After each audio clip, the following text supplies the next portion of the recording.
चलिए आगे बढ़ते हुए बात गायत्री प्रजापति की करते हैं, क्योंकि इन पर एक्शन हो रहा है तो टेंशन बढ़ गई है अखिलेश यादव की। पूरी खबर क्या है जानिए। दरअसल मुलायम कुनबे के करीबी पर ईडी ने एक्शन लिया है।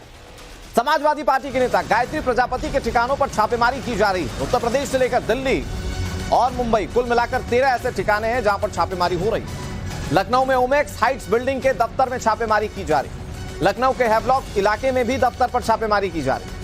खनन घोटाला, मनी लॉन्ड्रिंग, ये सारे ऐसे केस जिसको लेकर ईडी तफ्तीश कर रही है।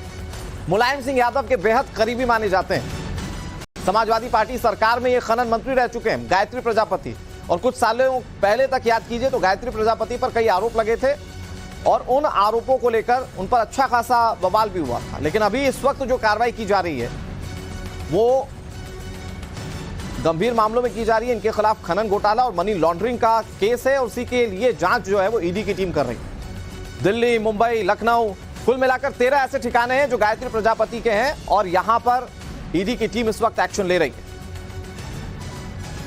फिलहाल इस एक्शन के बाद क्या निकलकर सामने आता है ये देखने वाली बात है, लेकिन गायत्री प्रजापति की मुश्किलें यहां से और बढ़ जाएंगी। ईडी का एक्शन और इससे टेंशन जाहिर बात है कि समाजवादी पार्टी में भी बनी हुई। समाजवादी सरकार में खनन मंत्री रहे गायत्री प्रसाद प्रजापति की मुश्किलें कम नहीं हो रही। एक के बाद एक कार्रवाई उन पर चल रही है। आय से अधिक संपत्ति का मामला दर्ज है। मनी लॉन्ड्रिंग के तहत ईडी ने भी मोर्चा संभाल लिया था। कई बार रेड हुई है और उसी कड़ी में एक बार फिर रेड हुई है गायत्री प्रसाद प्रजापति के ठिकानों पर। ओमेक्स हाइट है, यहां पर आवास है गायत्री का, और वहां पर ईडी की टीम सवेरे से ही पहुंच गई है। और केवल लखनऊ में ओमेक्स नहीं, बल्कि लखनऊ में सरोजनी नायडू मार्ग पर भी गायत्री का एक ऑफिस है, वहां पर रेड हो रही है। मुंबई में रेड हो रही है, अमेठी में रेड हो रही है। 8 से ज्यादा ठिकाने हैं जहां पर ये छापेमारी कार्रवाई की जा रही है। बतौर खनन मंत्री गायत्री प्रसाद प्रजापति पर आरोप है कि उन्होंने नियमों को ताक पर रखते हुए खनन पट्टे आवंटित किए। गायत्री प्रसाद प्रजापति पर कई और भी आरोप थे। रेप का मुकदमा भी दर्ज था, उस मामले में जेल की सजा भी वो काट रहे हैं। लेकिन अब चुनावों से पहले उनकी पत्नी महराजी विधायक भी हैं। राज्यसभा चुनावों में समाजवादी पार्टी के प्रत्याशी को वोट डालने नहीं पहुंची थी, और अब देखिए ये रेड की कार्रवाई यहां पर चल रही है। 8 से ज्यादा ठिकाने उम्मीद की जा रही है, जो ईडी के सूत्रों की माने तो ईडी के पास कुछ ऐसी अहम जानकारी मिली है जिसमें इन ठिकानों पर इस मनी लॉन्ड्रिंग केस से जुड़े कुछ अहम दस्तावेज हो सकते हैं, जिनसे खुलासा हो सकता है कि कुछ रियल एस्टेट फर्म थी जहां पर गायत्री और उनके बेटों ने अपना पैसा इन्वेस्ट किया था और जो कमाया था अवैध खनन से। तो बड़ा खुलासा इन रेडों के जरिए हो सकता है, और वही ओमेक्स हाइट में भी रेड चल रही है। इधर लखनऊ के अलावा उत्तर प्रदेश के अमेठी में भी ईडी की टीम छापेमारी कर रही है। समाजवादी पार्टी के नेता हैं गायत्री प्रजापति, जिनके घर पर ईडी की टीम कार्रवाई कर रही है। अब आपको ये बता दें कि गायत्री प्रजापति की पत्नी और बेटे घर में मौजूद हैं। अमेठी के आवास विकास कॉलोनी के घर में भी छापेमारी की जा रही है। ईडी की टीम सुबह से अमेठी के आवास विकास कॉलोनी में पहुंची। समाजवादी पार्टी के नेता और उत्तर प्रदेश के पूर्व कैबिनेट मंत्री गायत्री प्रजापति पर एक्शन की शुरुआत। गायत्री प्रजापति की पत्नी और अमेठी से विधायक महराजी देवी और छोटे बेटे की मौजूदगी में ईडी की टीम छापेमारी की कार्रवाई को अंजाम दे रही है।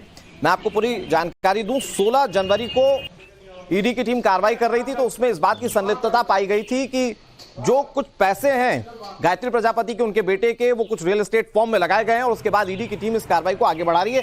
फिलहाल कार्रवाई किस दिशा में हो रही है, ज्यादा जानकारी के साथ मनीष यादव जुड़ गए लखनऊ से। मनीष, कार्रवाई को लेकर क्या जानकारी है? कितने ऐसे ठिकाने हैं जो इस वक्त ईडी के रडार पर हैं, और जब ये कार्रवाई होगी पूरी तो क्या निकलकर सामने आ सकता है? देखिए अनुराग, लगभग 1 दर्जन से ज्यादा ऐसी जगह हैं जहां पर गायत्री का या तो ऑफिस है या फिर आवास बना रखा है। वहां पर ये रेड चल रही है, सुबह से ये रेड चल रही है। लखनऊ में 2 जगह हैं। एक तो हैवलक रोड पर सरोजनी नायडू मार्ग पर हैवलक कॉलोनी है, वहां पर ये रेड पड़ रही है। दूसरा जो ओमेक्स सिटी है, ओमेक्स हाइट है, वहां पर गायत्री का आवास है। पहले भी रेड डाली गई थी, वहां से दस्तावेज जुटाए गए थे, अब दोबारा रेड डाली जा रही है। इसके अलावा अमेठी में गायत्री का घर, गायत्री के जो महिला मित्र हैं गुड्डो देवी, उनका घर, मुंबई में, दिल्ली में, जहां जहां गायत्री के ठिकाने हैं वहां पर ये रेड डाली जा रही है। रियल एस्टेट फर्म में गायत्री ने बड़े पैमाने पर इन्वेस्टमेंट किया है, वो जानकारी ईडी के पास है। उन फर्म के नाम क्या है ये जुटाने की कोशिश ईडी की टीम कर रही है। सुबह तड़के ईडी की टीम पहुंच गई थी, घर वालों से पूछताछ की गई है, वहां पर जो दस्तावेज हैं उनको जुटाया जा रहा है, उनसे कोई जानकारी हासिल हो सके। चूंकि ईडी के सूत्रों की माने तो जानकारी ये मिली थी कि खनन घोटाले में जो पैसा कमाया गया वो अलग अलग कंपनी में इन्वेस्ट किया गया, बड़े पैमाने पर रकम मुंबई में लगाई गई, दिल्ली में कुछ ऐसे प्रोजेक्ट है जहां पर गायत्री और उनके बेटों ने अपना पैसा इन्वेस्ट किया था।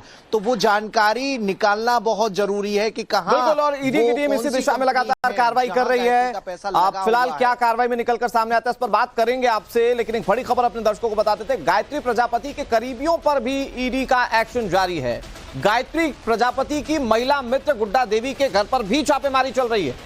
इसकी जानकारी हमारे सहयोगी मनीष भी दे रहे थे। अब मैं आपको बताऊं कि गुड्डा देवी के घर की अलमारियों का ताला नहीं खुला है। ईडी की टीम ताला खोलने वाले मिस्त्री को लेकर पहुंची।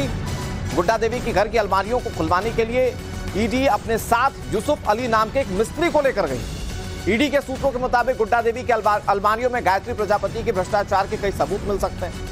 कहा जा रहा है कि कुछ जमीनें जो थी गायत्री प्रजापति की ओर से गिफ्ट की गई थी, तो क्या उसके दस्तावेज मिल सकते हैं, या फिर जो मनी लॉन्ड्रिंग की बात सामने आ रही है, ये देखने वाली बात है कि क्या उसको लेकर कोई सबूत मिल सकते हैं। क्योंकि जो अलमारी जिसका ताला नहीं खुल रहा है उसको लेकर यह कहा जा रहा है कि यहां पर कई सारे सबूत ऐसे हो सकते हैं जो गायत्री प्रजापति के खिलाफ जो तमाम मामले चल रहे हैं उसके लिए एक बड़े सबूत का काम कर सकते हैं जांच टीम के लिए।